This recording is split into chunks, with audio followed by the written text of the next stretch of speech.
જયપુર, રાજસ્થાનની રાજધાની, જે પિંક સિટીના નામે ઓળખાય છે.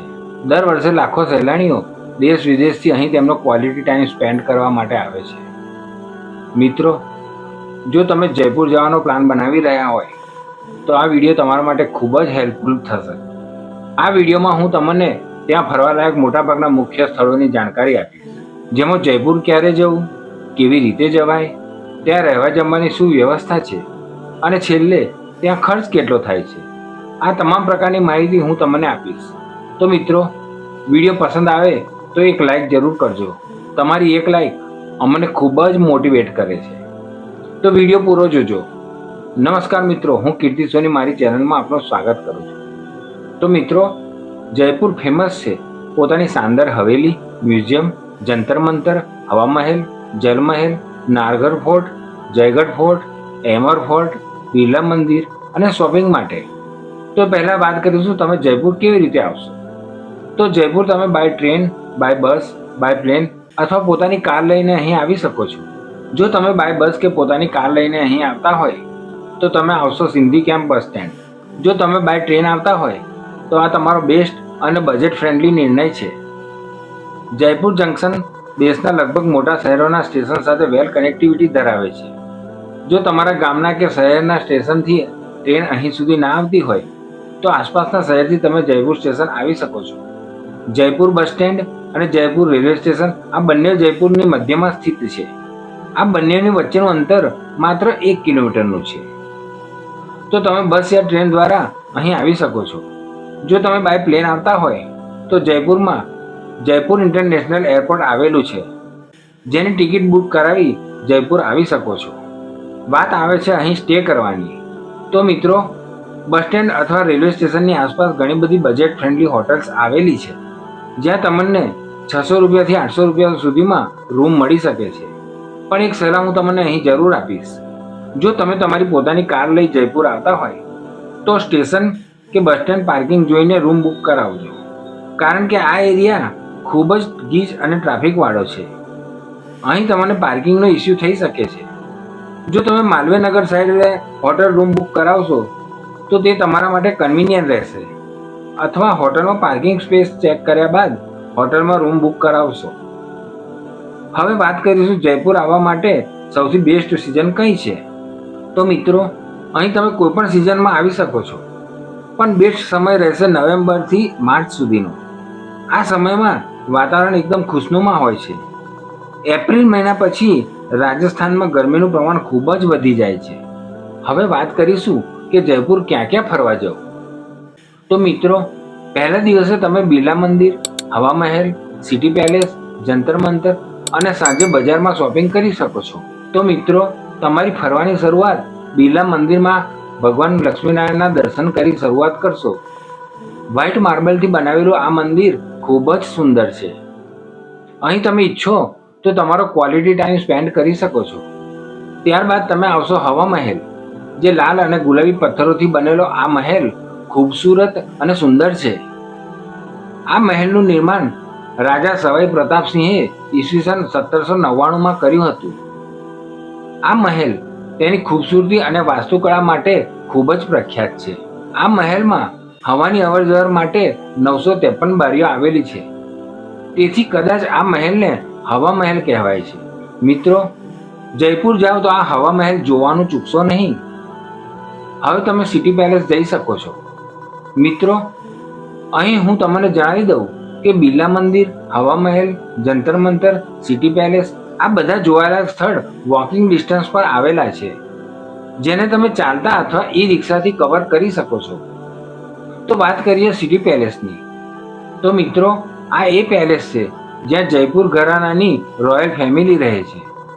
આ પેલેસનો કેટલોક ભાગ મ્યુઝિયમમાં રૂપાંતરિત કરી દેવામાં આવ્યો છે. આ મ્યુઝિયમ સહેલાણીઓ માટે ખુલ્લું મુકાયું છે. અહીં તમને રાજા મહારાજાઓના પોશાક, પેઇન્ટિંગ, યુદ્ધ માટેના હથિયારો, શસ્ત્રો અને બીજી ઘણી બધી રોયલ ચીજ વસ્તુઓને જોઈ શકો છો. અહીં તમને એક ચાંદીનો મોટો જાર જોવા મળશે. રાજા માધવસિંહે તેમની લંડન ટ્રીપ દરમિયાન બનાવડાવ્યો હતો, કારણ કે તેઓ ગંગાજળ સિવાય અન્ય કોઈ પાણી પીતા ન હતા. આ જારનું વજન 345 કિલોગ્રામ છે અને આ જારમાં પાણીની ક્ષમતાની વાત કરીએ તો 4000 લીટર પાણી સમાઈ શકે છે. તેની ઊંચાઈ લગભગ 6 ફૂટની છે. આ ઝાડને તેઓ પોતાની સાથે લંડન લઈ ગયા હતા. હવે મિત્રો તમે જોઈ શકો છો જંતર મંતર, જે રાજા જયસિંહ બીજાએ 1734માં બનાવ્યો હતો અને વિશ્વની સૌથી મોટી પથ્થરની બનાવેલી ઘડિયાળ અહીં આવેલી છે, જે સૂર્યના કિરણોથી રોશની લઈ સમય બતાવે છે. જંતર મંતરને વર્લ્ડ હેરિટેજમાં પણ માનવામાં આવે છે. મિત્રો, ત્યારબાદ સાંજે તમે લોકલ માર્કેટમાં ખરીદી કરી શકો છો.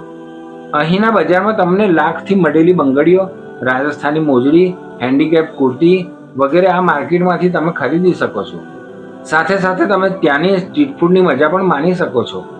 તમે ફાસ્ટફૂડના જો શોખીન હોવ તો તમને કચોરી, પકોડા, સમોસા, પાણીપુરી, લસ્સી આ સર્વની મોજ માણી શકો છો. તો મિત્રો, આ હતો તમારો પ્રથમ દિવસનો પ્લાન. હવે વાત આવે છે બીજા દિવસની. તો બીજા દિવસે તમે જઈ શકો છો જલમહેલ, નારગઢ ફોર્ટ, જયગઢ ફોર્ટ અને એમર ફોર્ટ.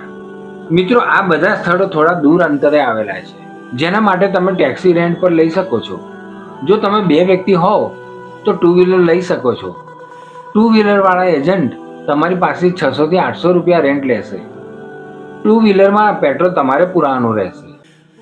2 વ્હીલર રેન્ટ માટે તમારે ડ્રાઇવિંગ લાયસન્સ અને આધાર કાર્ડ જરૂરી છે. ટેક્સીના રેન્ટની જો વાત કરીએ તો તેઓ 2000 થી 2500 પર ડેના લેશે. પણ મિત્રો, જો તમે ઈ રિક્ષામાં જશો તો તમને ખૂબ જ કન્વિનિયન્ટ પડશે. ઈ રિક્ષા એક જગ્યાએથી બીજી જગ્યાએ જવાના 20 થી 30 રૂપિયા લે છે. તમે તમારા બજેટ પ્રમાણે વ્હીકલ રેન્ટ પર લઈ શકો છો. તો મિત્રો, બીજે દિવસે તમે જઈ શકો છો જલમહેલ, જે સરોવરની મધ્યમાં બનાવેલો છે. આ મહેલ દેખાવથી ખૂબ જ સુંદર લાગે છે. આ મહેલ મહારાજા જયસિંહ બીજાએ 1750માં નિર્માણ કર્યું હતું. પહાડોમાંથી વહેતી જલધારાને એકત્રિત કરી આ સરોવરનું નિર્માણ કર્યું હતું.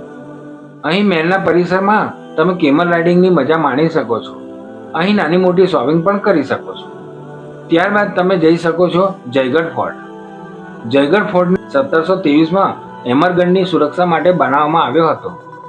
અહીંથી એમરગઢમાં થતી ગતિવિધિ પર નજર રાખવામાં આવતી હતી. જયગઢ ફોર્ટ મહારાજાનો મિલિટરી બેઝ હતો. જયગઢ ફોર્ટમાં તમે વિશ્વની સૌથી મોટી તોપને જોઈ શકો છો, જે અષ્ટધાતુથી બનાવવામાં આવી છે, જેનું વજન 50 ટન છે અને 20 ફૂટ લાંબી છે. આ તોપથી તેઓ 35 કિલોમીટરના અંતર સુધી ફાયર કરી શકતા હતા. અહીંથી તમે આખી જયપુર સિટીનો નજારો જોઈ શકો છો. ત્યારબાદ તમે જઈ શકો છો નાહરગઢ ફોર્ટ. આ ફોર્ટને 700 ફૂટની ઊંચાઈ પર બનાવવામાં આવ્યો છે. જયપુરની સુરક્ષા માટે જયસિંહ બીજાએ 1734માં આ ફોર્ટનું નિર્માણ કર્યું હતું. આ ગઢમાં તમે શીશ મહેલ અને વેક્સ મ્યુઝિયમ જોઈ શકો છો. વેક્સ મ્યુઝિયમમાં પ્રતિભાશાળી વ્યક્તિના વેક્સથી બનાવેલા સ્ટેચ્યુ મૂકવામાં આવ્યા છે. અહીં રાજાએ એક સરખા 12 ઓરડા તેમની 12 રાણીઓ માટે બનાવ્યા હતા. આ ફોર્ટમાં તમે વાવડી પણ જોઈ શકો છો. અહીં ઘણી બોલિવૂડ ફિલ્મોનું શૂટિંગ થયું હતું. હવે મિત્રો, તમે જઈ શકો છો એમર ફોર્ટ. જયપુરનો આ સૌથી સુંદર ફોર્ટ છે. અહીં જવાના 2 રસ્તા છે. એક રસ્તો ફ્રન્ટથી છે, જ્યારે બીજો રસ્તો બેક સાઈડથી છે. જો તમારે વધારે વોકિંગ ના કરવું હોય તો તમે બેક સાઈડના રસ્તેથી ફોર્ટમાં જઈ શકો છો. આ ફોર્ટના પરિસરમાં રાજાની સેના પરેડ કરતી હતી. આ ફોર્ટના પરિસરમાં તમે એલિફન્ટ રાઇડ્સની મજા માણી શકો છો.